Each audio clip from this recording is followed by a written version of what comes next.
고맙습니다. 수고하셨습니다. Thank you so much. 하나님의 말씀 요한복음 계속해서 볼게요. 요한복음 1장 6절부터 14절까지 있는 말씀 오늘 여러분과 함께 생각해 봅니다. 요한복음 1장 6절에서 14절에 있는 말씀입니다. 하나님의 말씀입니다. 하나님께로부터 보내심을 받은 사람이 있으니 그의 이름은 요한이라.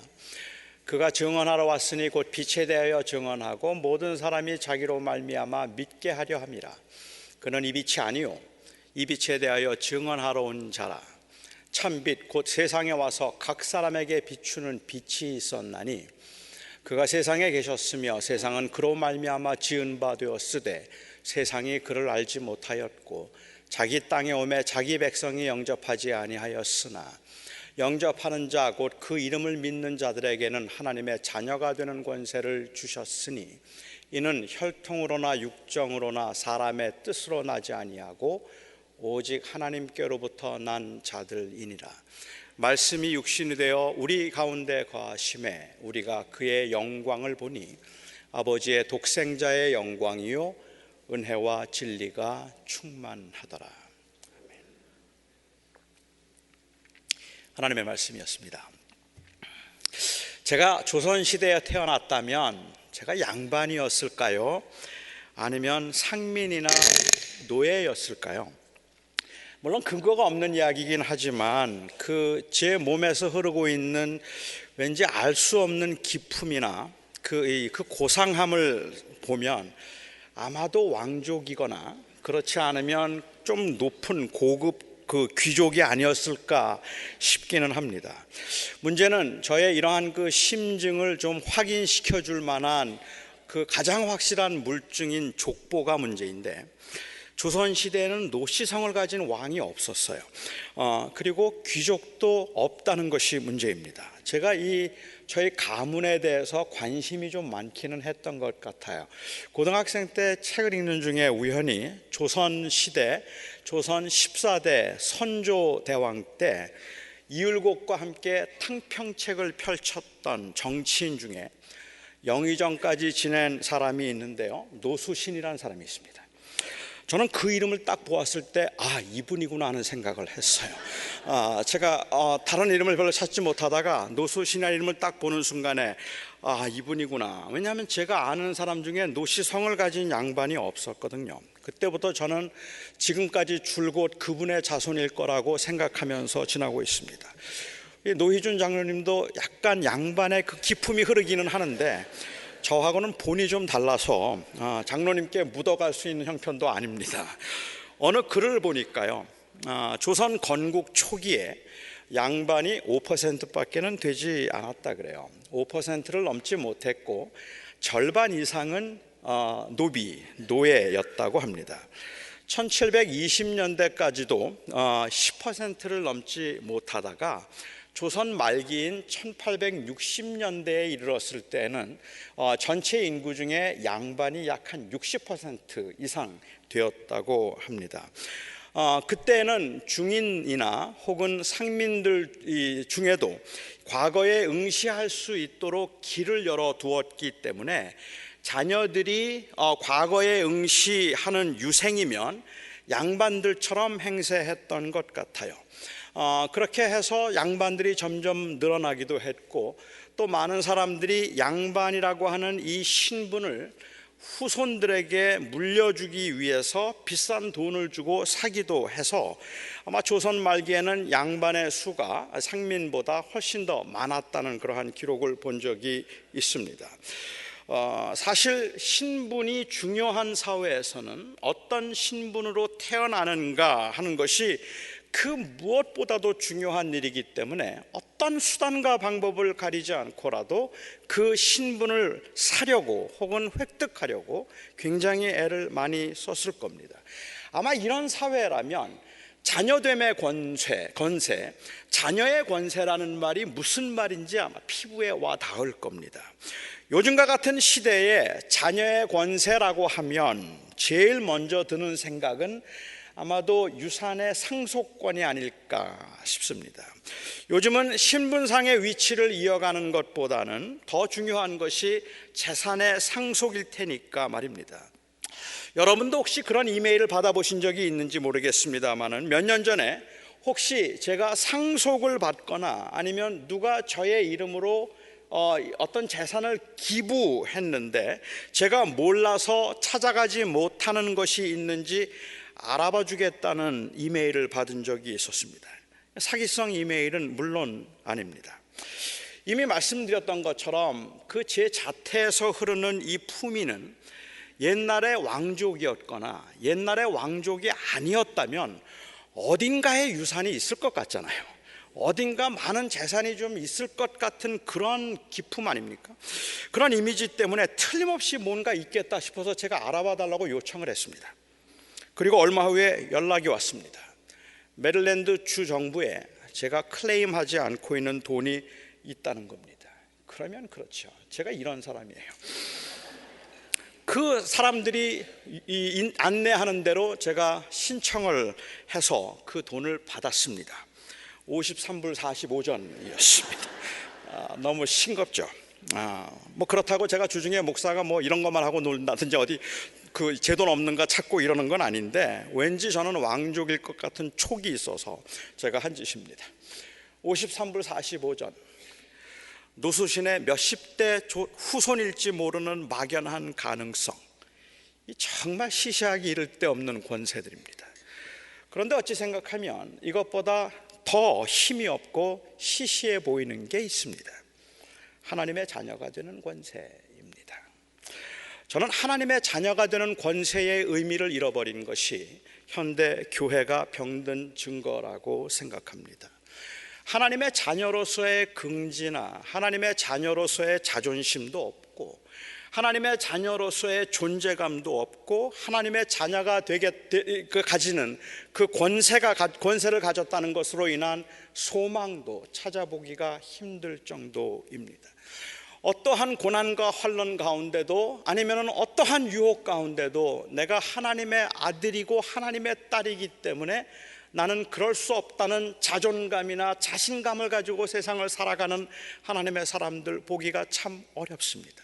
하나님의 자녀라고 말하지만 그 하나님의 자녀가 되는 권세로 인한 그 긍지와 혹은 그로 인한 그 소망을 보기가 어렵다는 말이죠. 여러분들이 아시는 것처럼 최근에 어느 나라에서나 기독교가 위기라고 말합니다.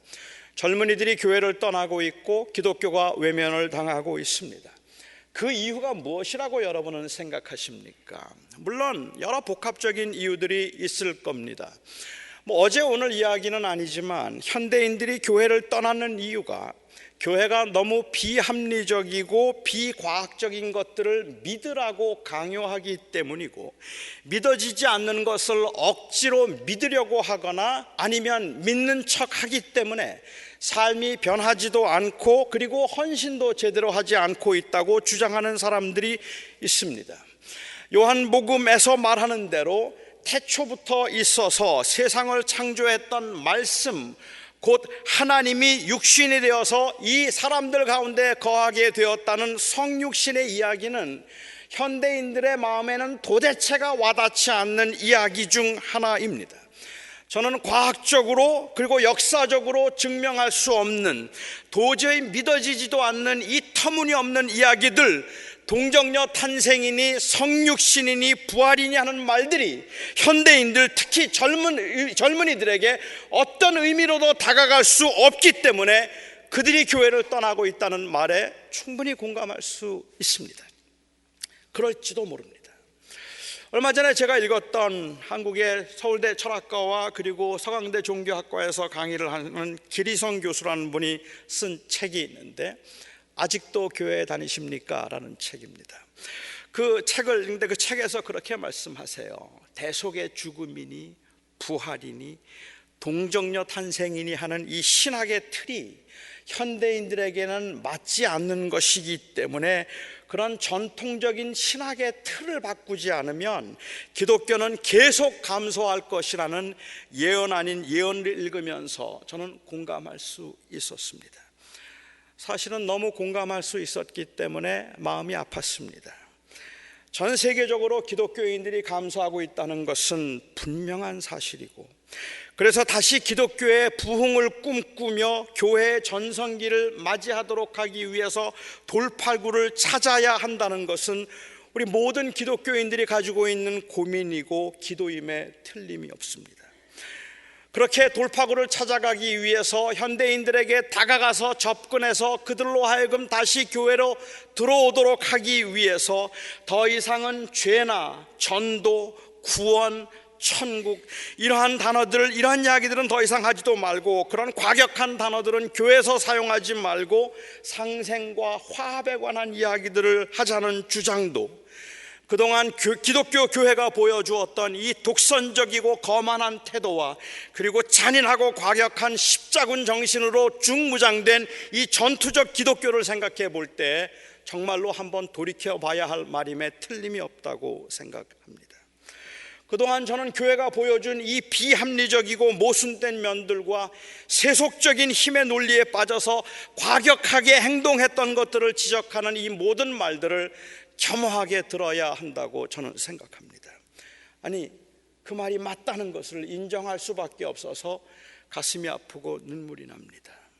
하지만 그 원인이, 그래서 교회가 연약해지고 기독교가 쇠퇴하는 원인이 보수적인 신학에 있기 때문에 더 이상은 현대인들이 믿고 수긍할 수 없는 이야기들은 하지 말아야 할 것이라는 그 말에는 동의할 수가 없습니다.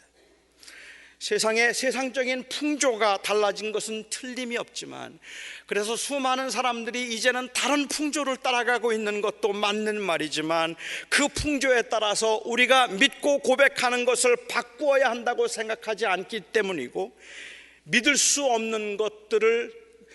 없었던 것들이 너무 믿어지게 되는 이 성령의 역사를 저는 믿기 때문입니다. 그래서 도저히 믿을 수 없었고 이해도 안 되는 것들이 어느 날부터인지 믿어지게 되었던 그 체험 때문에라도, 그래서 이 모든 신학적인 틀을 바꾸지 않으면 교회가 더 이상은 부흥할 수 없을 것이라는 그 말에 저는 동의할 수가 없다는 말입니다. 오늘 본문을 통해서 저는 현대 교회의 문제점이 그러면 어디에 있을까 하는 것, 아니 우리는 그러면 무엇을 어떻게 해야 되는가 하는 것에 관해서 두 가지만 생각해 보고 싶습니다.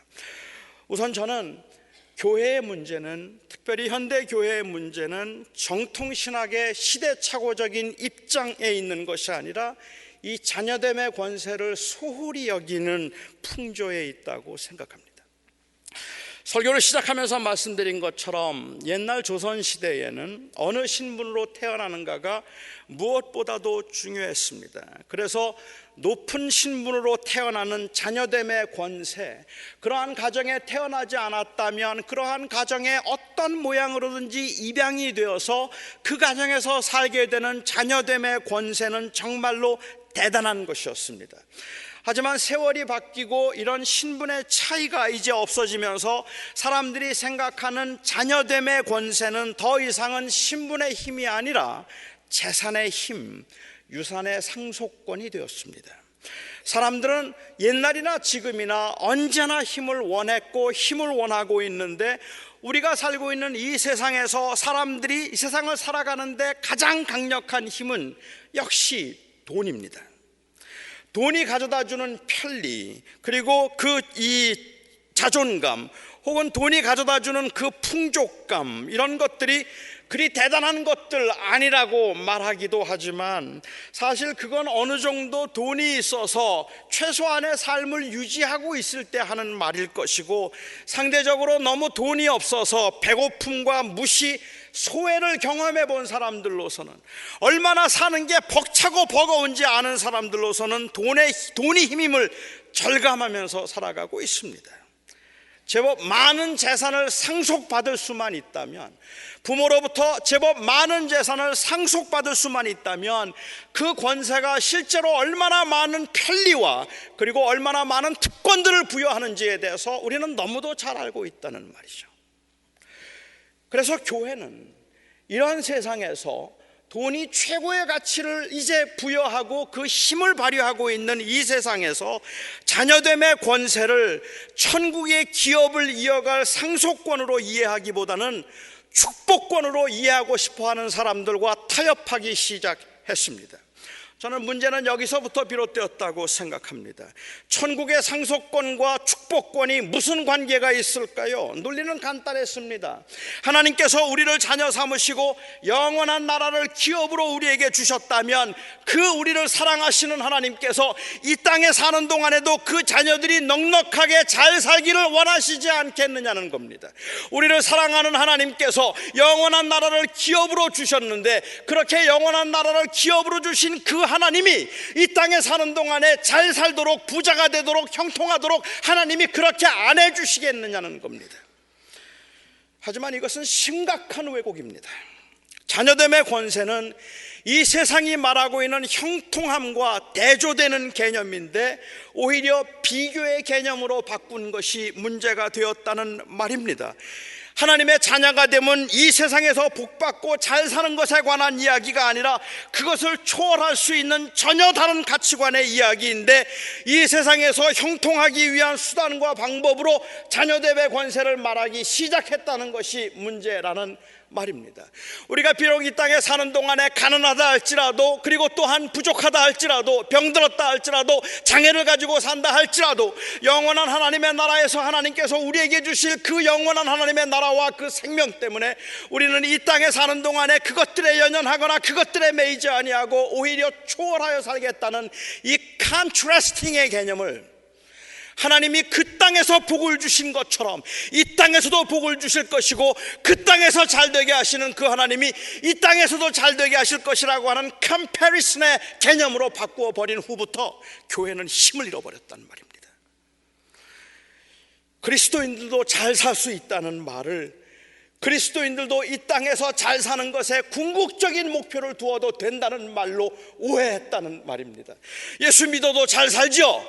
예수 믿어도 행복할 수 있죠. 아니, 예수 믿어도 부자 될 수 있죠. 그걸 누가 부인하겠습니까? 예수 믿는 사람 중에 가난한 사람도 있고 부자도 있지만 우리의 궁극적인 삶의 목적은 부자가 되는 것도 아니고 형통한 것도 아니고 그 나라를 바라봄이라고 말하는 것이었다면, 그래서 예수 믿는 사람 중에도 잘 사는 사람들도 있습니다 라고 한 그 말을, 예수 믿는 사람들도 이 땅에 사는 동안에 잘 사는 것에 궁극적인 목표를 두어도 괜찮습니다라는 말로 합리화시켜버렸다는 말입니다. 기독교가 언제나 그랬던 건 아닙니다. 초대교회 교인들은 달랐습니다. 그들도 문제가 많았지만 그럼에도 불구하고 그들은 분명하게 믿는 것이 있었습니다. 저는 현대 교인들과 초대 교인들의 다른 것은 신학이 아니라 신학에서 비롯된 가치관이었다고 생각합니다. 다시 말하면 그들은 아직 미개하고 과학적인 지식이 없었기 때문에 그런 말도 안 되는 성육신이니 아니면 동정녀 탄생이니 하는 말들을 믿을 수 있었지만, 현대인들은 이제 과학적인 지식이 있고 머리가 깨었기 때문에 더 이상은 그런 이야기들을 믿을 수 없을 것이라는 것이 현대 교인들과 우리 이 초대 교인들의 차이가 아니라는 말입니다. 초대교인들 예수를 주라고 고백하고 매를 맞았습니다. 죽임을 당하기도 했습니다. 하지만 그렇게 때리고 고난을 주면서 많은 사람들은 초대교인들을 보면서 위기감을 느꼈다는 말입니다. 도대체 저들은 무엇을 믿는 사람들이길래, 도대체 저들은 무엇에 소망을 두고 사는 사람들이길래 매를 맞아도 기뻐할 수 있고 욕을 먹어도 오히려 인내할 수 있고 어떻게 저렇게 온유할 수 있단 말인가. 그것이 많은 사람들로 하여금 기독교에 대해서 관심을 갖게 만들고 위기감을 느끼게 만들고 많은 것을 소유하고 이 세상에서 힘을 가지고 있지만 그럼에도 불구하고 우리가 저들만큼 행복하지 못하다는 생각을 하게 만들었다는 말입니다. 그게 다른 가치관이죠. 그것 때문에 그들은 예수를 믿기 시작했고 기독교는 부흥하기 시작했습니다. 그리고 기독교가 부흥하기 시작하고 기독교가 힘을 얻기 시작하면서 이제부터는 기독교를 믿지 않는 사람들, 예수를 믿지 않는 사람들을 교회가 때리기 시작했습니다. 교회가 핍박하기 시작했습니다. 그리고 사람들이 떨어져 나가기 시작하고 교회는 어려움을 겪기 시작한 겁니다.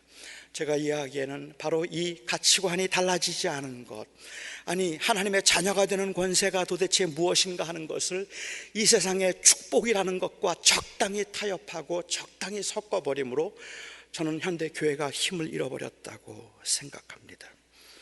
그들은 자녀가 되는 권세가 영생에 관한 것이라는 믿음으로 세상을 초월하려고 애를 쓴 반면에, 현대인들은 자녀가 되는 권세는 천국을 소유하는 천국의 소유권이라고 말하면서도 사실은 그것을 천국에 들어가기 위한 공짜 입장권을 받는 싸구려 은혜로 전락시켜버리고 오히려 이 땅에서 잘되고 형통하는 수단으로 더 많이 강조했다는 것이 현대 교인들과 초대 교인들의 다른 점입니다. 그러니까 처음부터 정통적인 신학적 입장에 문제가 있었던 것이 아니라 그 신앙 고백에 근거한 이 가치관이 변해버렸다는 것이 문제이고, 자녀의 권세가 된다는 것을 입체적으로 읽기보다는 평면적으로 읽기 시작했다는 것이 문제가 된 겁니다.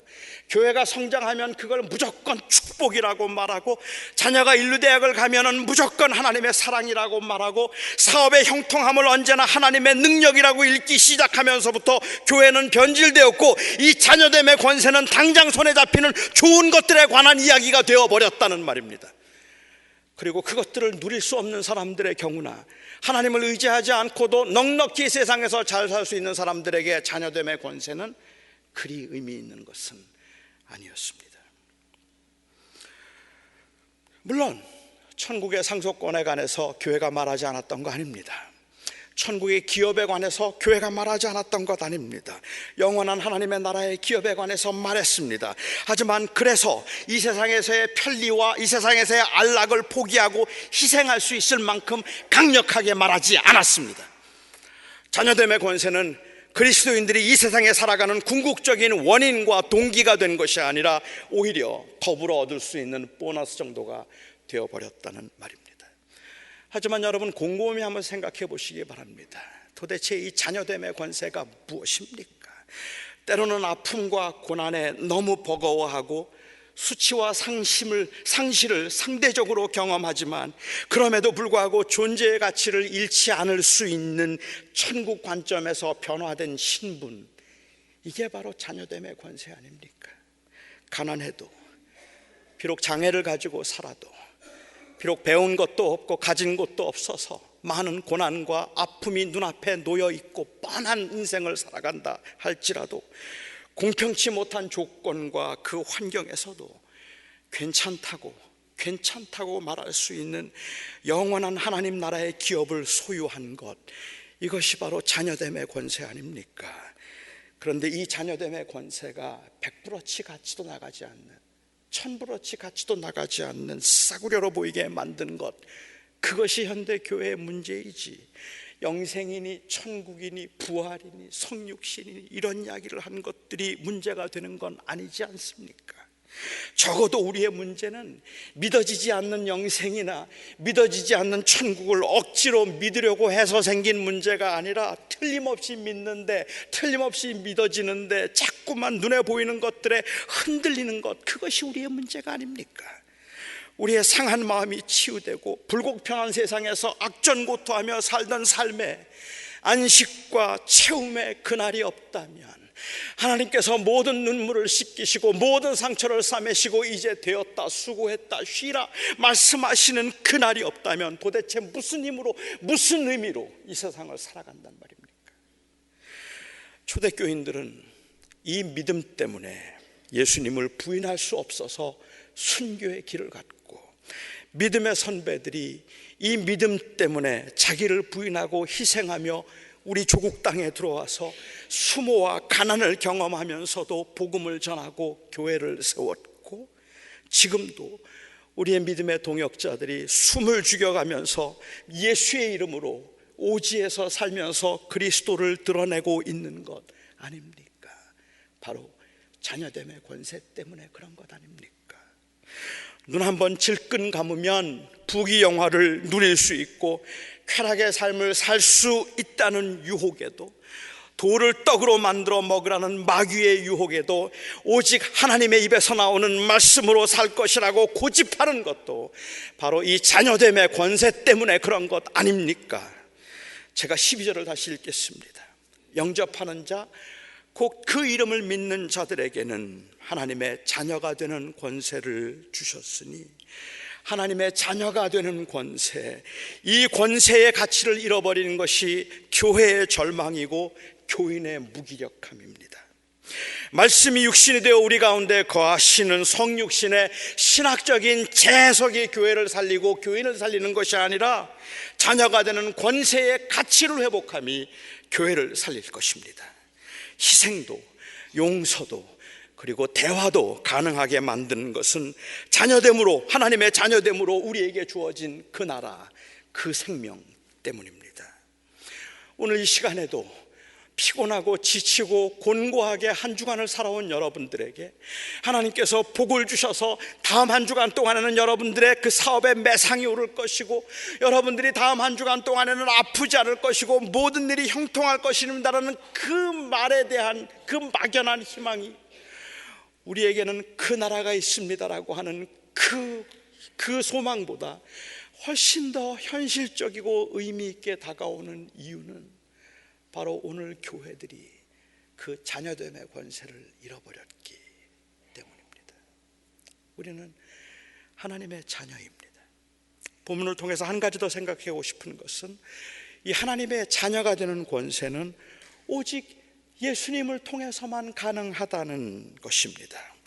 저는 제가 제 마음을 열고 그리고 모든 종교를 포용할 수 있으면 좋겠습니다.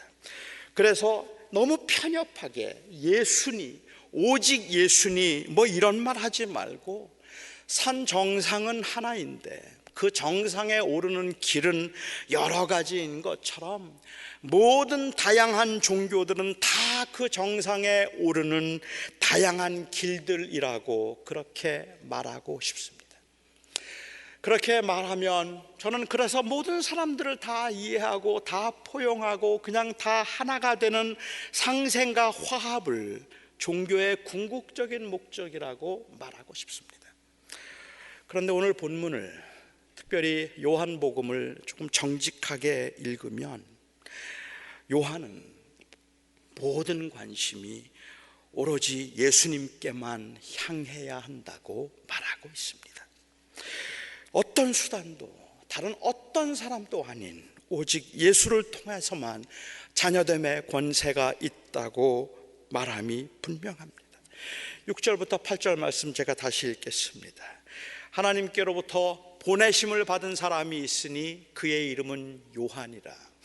그가 증언하러 왔으니 곧 빛에 대하여 증언하고 모든 사람이 자기로 말미암아 믿게 하려 함이라.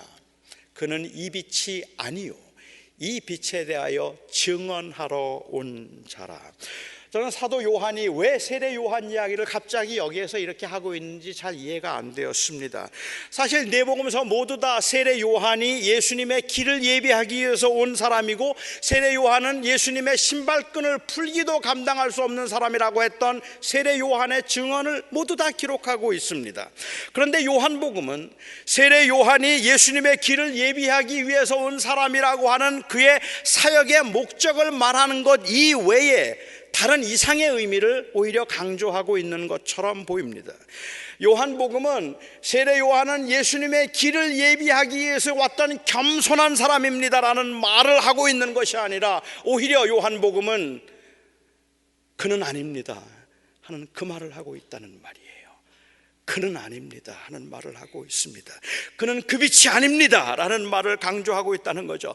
그래서 8절에서도 그는 모든 사람으로 하여금 이 빛을 믿도록 하기 위해서 왔다고 이야기하면서도 그는 그 빛이 아니라는 것을 강조하고 있다는 말입니다. 세례 요한이 위대하지만, 세례 요한이 탁월하지만 그는 그 빛이 아닙니다. 바리새인들이 경건하고 열심히 있지만 그들의 그 혈통도 그 열심도 구원에 이르게 하는 길은 아닙니다. 니고데에게 구도자의 마음이 있고 겸손함이 있었지만 그도 거듭나지 아니하면 하나님의 나라를 볼 수 없습니다.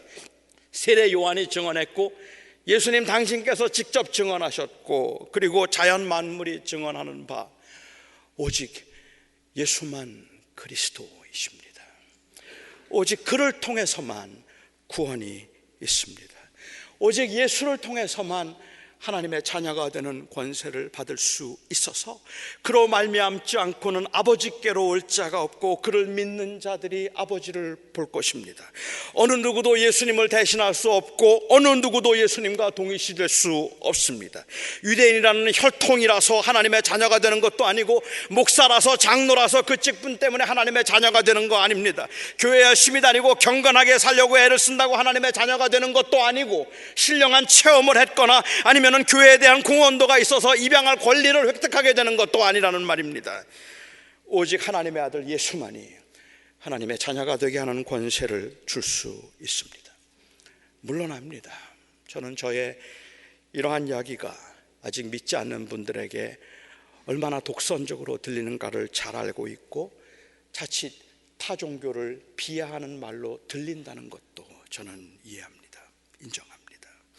다른 사람의 마음이 다칠까 봐 예수님만이 유일한 생명이라는 말을 아무 데서나 함부로 해서는 안 된다고 하면 저는 그 말도 인정합니다. 너무 무례해서 다른 사람들의 신앙을 무시하는 듯한 그러한 말로 들려서는 안 될 겁니다. 저는 조심해야 한다고 생각합니다. 지금까지 교회가 너무 무례하고 독선적으로 이렇게 말했기 때문에 세상 사람들의 손가락질을 받고 있다는 것, 저는 그것도 인정할 수 있어서 겸허하게 그 말을 받아들여야 하고 조심해야 할 겁니다. 그렇지만 예수 그리스도를 머리로 하는 이 교회에서도 그 말을 할 수 없다면, 예수의 은혜로 하나님의 자녀가 된 사람들이 모여서 예배를 하고 있는 이 주님의 교회에서도 예수만이 생명이십니다라는 고백을 제가 외칠 수 없다면, 그래서 그 고백을 자제해야 한다면, 그래서 교회가 부흥하고 그래서 기독교가 다시 힘을 얻음이 무슨 의미가 있을지 모르겠습니다. 그리스도를 주라고 고백하는 사람들이 모인 이곳에서 저는 여러분들과 함께 또 한 번 고백하고 싶습니다. 예수만이 주님이십니다. 예수 그리스도께서 우리에게 하나님의 자녀가 되는 권세를 허락해 주신 그분이 우리의 생명입니다. 다른 사람들과 함께 이 고백을 할 수 없음이 답답하고 그리고 안타깝지만 오늘 예배에서는, 저와 여러분의 삶에서는 사도 요한이 말하고 있는 그 고백을 하고 싶습니다. 말씀이 육신이 되어 우리 가운데 거하심에 은혜와 진리가 충만하더라.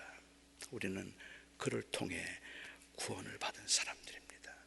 아직은 이 세상에서 우리가 예수를 주라고 고백함이 때로는 다른 사람들의 마음을 상할까 싶어 무례한 말이 아닐까 싶어 조심해야 되겠지만, 적어도 이 교회 안에서 우리가 반드시 회복하고 그리고 우리가 붙들어야 되는 고백이 있다면 하나님의 아들 예수가 우리의 생명의 빛이라는 사실입니다.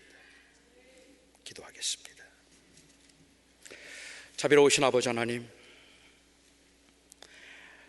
예수님 때문에 하나님의 아들이 되었고 하나님의 딸이 되었습니다. 우리에게 하나님의 자녀가 되는 권세를 주셨다 말했지만, 험한 세상을 살아가면서 하나님의 자녀가 되는 권세가 현재 우리의 삶에는 너무도 무의미하고 힘이 없는 고백처럼 되어버려서 차라리 하나님을 사랑하는 사람들을 이 땅에서 형통하게 하시고 교회를 부흥시키시며 그 걸음과 길에 고난이 없게 하실 것이라는 그 말보다도 힘이 없는 말이 되었다는 것이 안타깝습니다. 아버지 하나님, 우리 앞에는 고난이 있지만 우리 앞에 놓여진 길을 가다 보면 낙심하고 절망할 수밖에 없는 순간들이 있겠지만, 저희가 자녀가 되게 하신 이 권세를 붙들고 부르시는 그날까지 예수만이 생명이라 고백하며 살고 싶습니다. 오늘도 저희 안에 그 고백이, 아니 자녀됨의 권세가 회복될 수 있게 도와주시옵소서. 예수님의 이름으로 기도하옵나이다. 아멘.